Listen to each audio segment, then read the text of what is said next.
Is there any food that says summer more than hot dogs? Today on CityCast Las Vegas, we talk with a food man of the people, Brent Holmes, to give us what I hope will be a pun-filled, comprehensive list of hot dog emporiums in Southern Nevada that we could all relish. It's Thursday, August 28th. I'm Dayvid Figler, and here's what Las Vegas is talking about.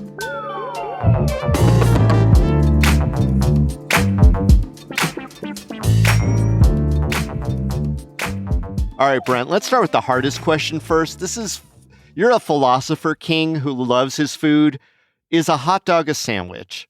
Yes, David, a hot dog is a sandwich. Okay, let's move on then. No, you got to explain. Show your work, sir. Okay, here's my thing. I know it comes in a bun or on a roll, quote unquote, but to say a hot dog is not a sandwich, which to my mind, a sandwich would be defined as bread wrapped around a helping of meat or vegetables that are seasoned, possibly cooked or cold. That is all that is required for a sandwich to exist. All right, I'm still going to use it in italics as I ask the next question. What is the enduring appeal of a hot dog over other sandwiches? Well, I think there are like multiple factors there, David. I think for most of us, we started on hot dogs. Our unwitting parents allowed us to have these amalgams of tubed meat at early stages in our lives when our palates were underdeveloped. And so there's a nostalgia factor to this in that, like, hot dogs always taste a little bit like childhood, no matter where you go.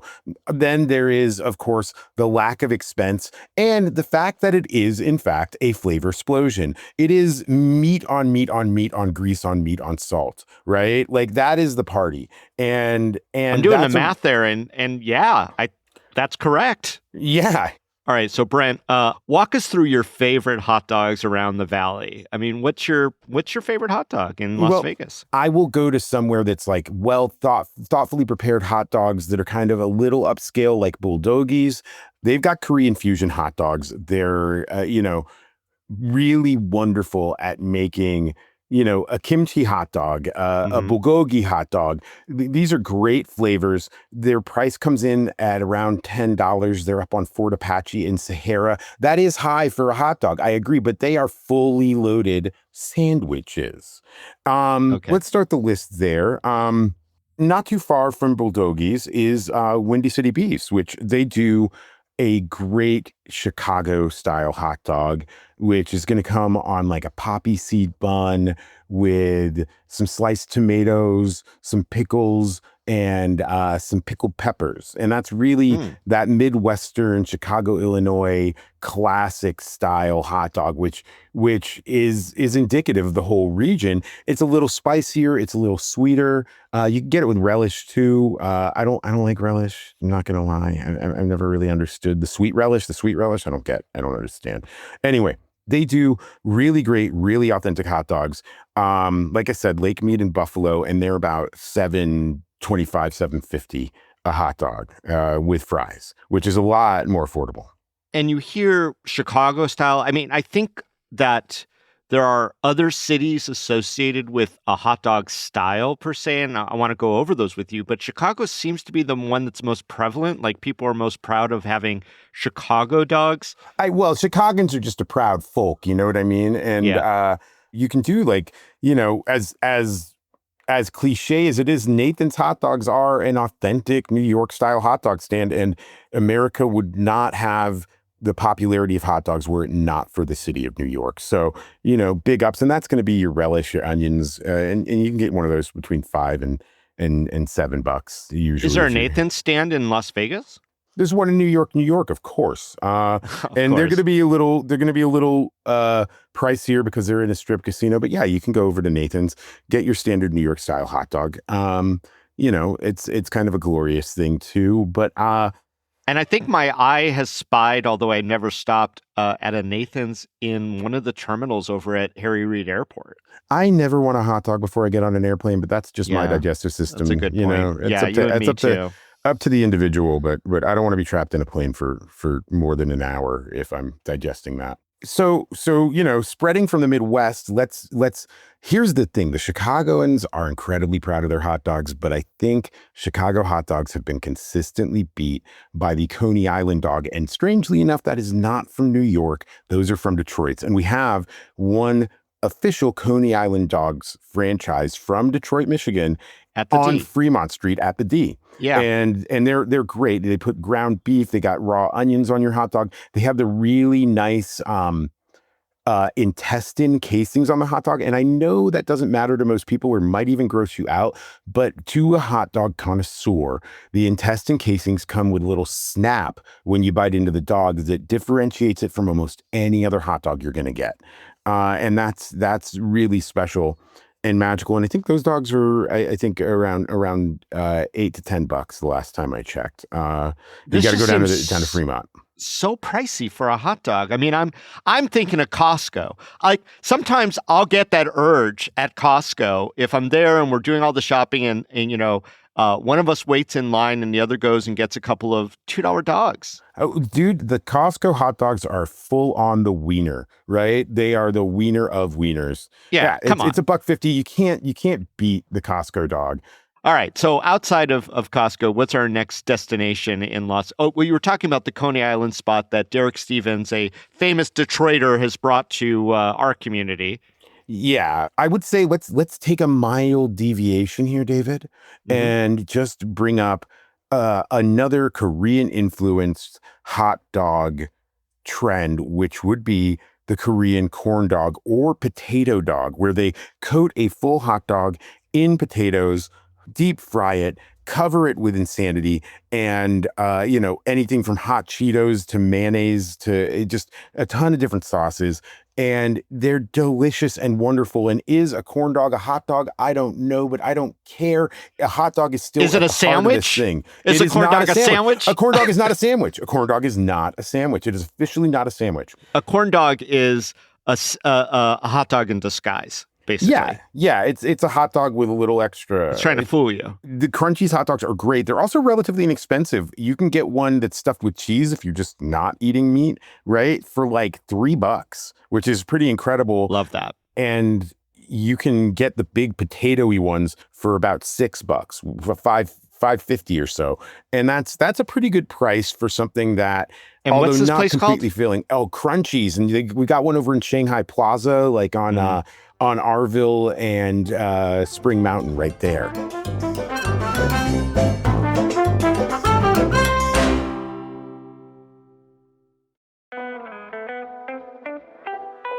Woven Workspaces is Las Vegas's newest premier flexible office space, located in the heart of downtown Las Vegas.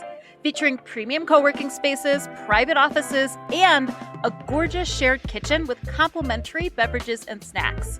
Woven just hosted our team for a work in person day, and I was relieved to see that they stocked La Croix because I drink at least 6 of those bad boys every day while I make this podcast. Not to mention, Woven is in the same building as Broken Yolk and Baguette Cafe, so I stopped by and got a croissant on my way upstairs. Whether you're a business owner looking for a new office space or you work remote and you just need some human connection, Woven is a workspace designed to inspire and connect. CityCast listeners get their first day of co-working for free and get access to exclusive memberships and private office offers. To get your pass and learn more, call Rebecca with Woven at 415-407-6355 and check out wovenworkspaces.com for more information. So going to like regional, we've kind of done the East Coast, the Midwest. Korean dogs are a mystery that like flew in from overseas, but I want to get to this West Coast vibe, right? And the first stop is like kind of the Los Angeles dog, right? Which 2 places, Dirt Dog, which has like multiple locations on the Strip and at Allegiant Stadium, has that kind of like Americana West Coast hot dog. But for my taste, I like Sammy's pastrami over on Tropicana and Eastern, who have a little stand there, and they do their hot dog, and then they load it up with pastrami, which you would think was an East Coast thing, but really is a Los Angeles invention. Ah. So, last but never least is my favorite hot dog of all time, which is the Sonora dog, which I grew up calling it the danger dog because you'd usually get one at about 2 a.m. After a long night of drinking and you were in danger. The danger dog or Sonora dog is like a Southwest legend and personally the best hot dog, in my opinion, in these United States. It's bacon wrapped. It comes in kind of a specialized over buttery, almost roll kind of bun typically. And then it's loaded with hot chilies, onions, sometimes chorizo, sometimes asada, guacamole, sour cream, and ketchup and mustard. Living in harmony. Yes, all living happily in harmony. The melting pot finally realized on a great steaming tube of offal, which is exactly what America should be. And it's very regionally Southwest. It's very Arizona, California, Nevada. So really just a canvas dog upon which people paint all the other foods. Yes, but yes and no. It is definitely the hot dog. It is also bacon wrapped, which is, that was always the greatest innovation to me in the Sonoran dog, was that they were like, there wasn't quite enough pork on this. Let's add pork to the pork. And I always thought that deserves a round of applause, right? Yeah. So the Sonoran dog, the key seems to be the bacon wrapped, but then it's just build your own adventure on top of that. Yeah. And it's here in Vegas. You can get one in Vegas. You can get one. And my favorite place to go get them really is like from, food carts late at night that are like in, you turn up parking lots or like outside of a quinceañera spot or just on a corner from one of these street vendors. But to give you like a brick and mortar option, because those places are kind of a little more difficult to know when they're going to be open. They don't post hours, so on and so forth. They change locations sometimes.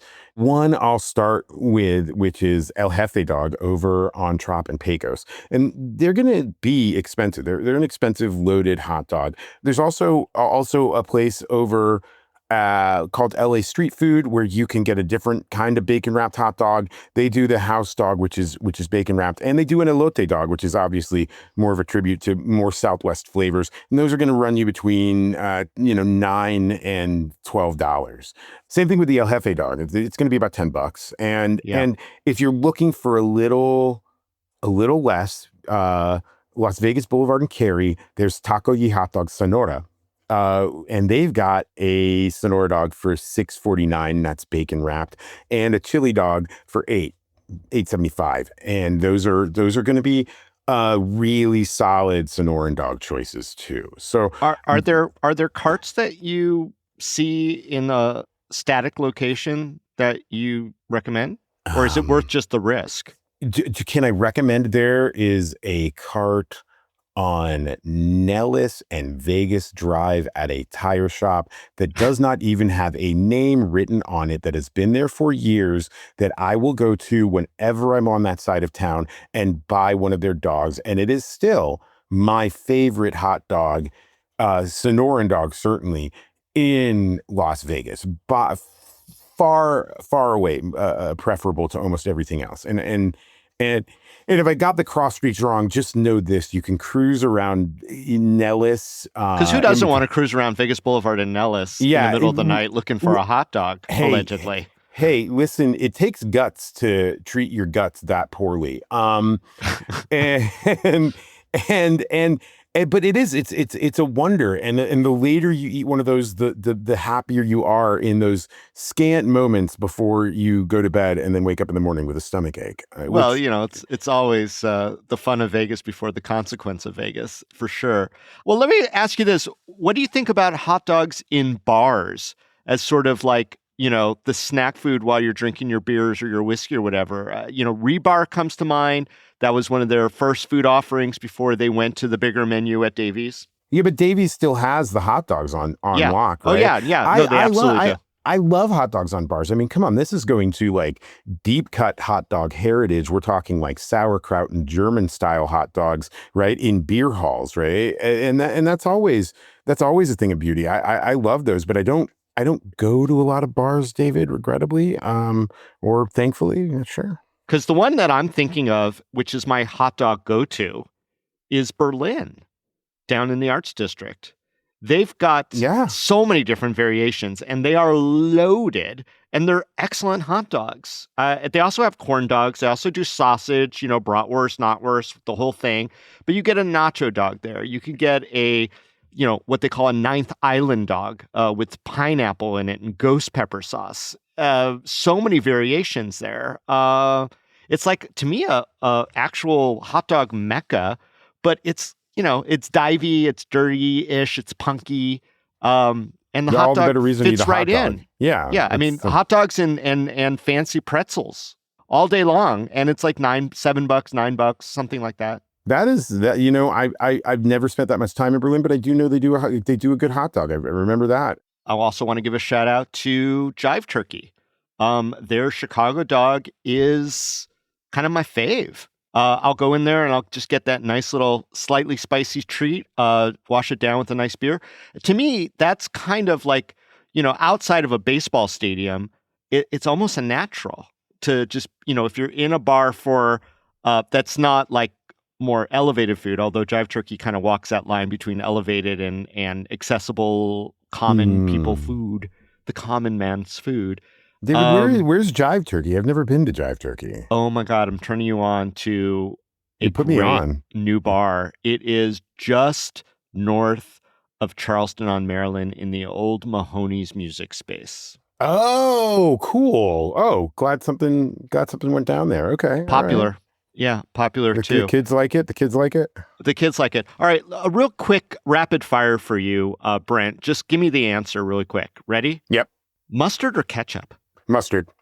Do brats count? Yeah, pretty much. If it's on a bun and you're going to load it with sauerkraut and some onions and mustard, then like it's pretty much a hot dog. I wouldn't say that, but most of the time, if you find a hot dog place or a place that specializes in hot dogs, a brat's not too far away, right? It's within arm's reach. So yeah, I'll give it to you. Brats can come in the door on the hot dog hunt.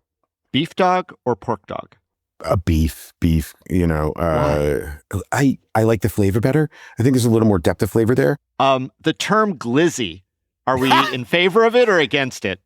I love the kids. I'm not gonna say decline on their thing. Do I say glizzy? No, you're not gonna hear me say, let me get one of them glizzies unless I'm trying to be ironic or offend my 14-year-old in some way. Yeah, I mean, I saw it on a TikTok that floated by, and apparently it's a DC thing.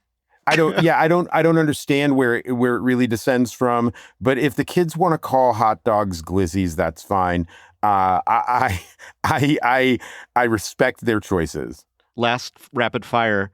Can a hot dog be too fancy so it becomes antithetical to the whole ethos of hot doggery?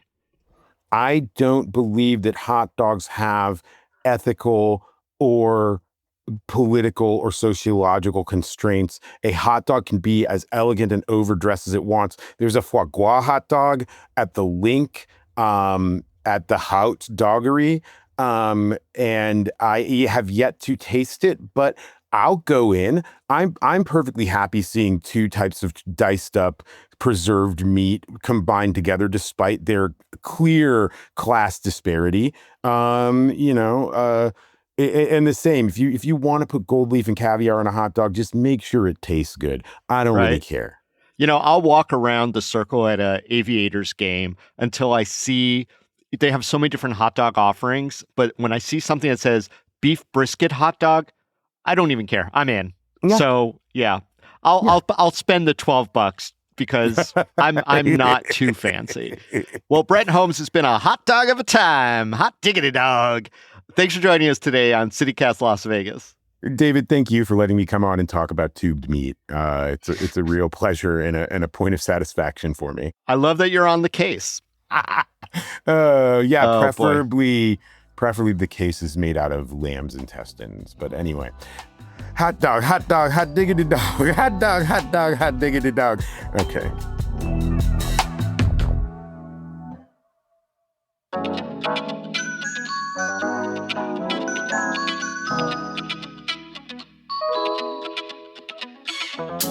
That's all for today here on CityCast Las Vegas. If you enjoyed the show, and how could you not, please tell a friend. You could also rate our show, leave us a review, and subscribe to our morning newsletter. Don't forget, you could support this show and get some great perks by becoming a CityCast Las Vegas neighbor at membership.citycast.fm. We'll be back tomorrow morning with more news from around the city. Till then, stay lucky.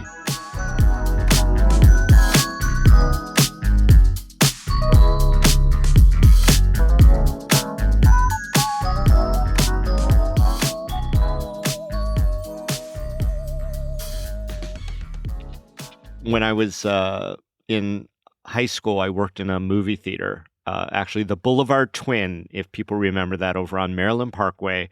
And we only took the hot dogs off the roller if they were completely like grodied and dehydrated. Yes. They would hang on for sometimes a little longer than I'm guessing that the food district wanted us to. But I had a manager who said, Junior, he used to call me Junior, you keep it until people look at it and they go, ugh. It's like, okay.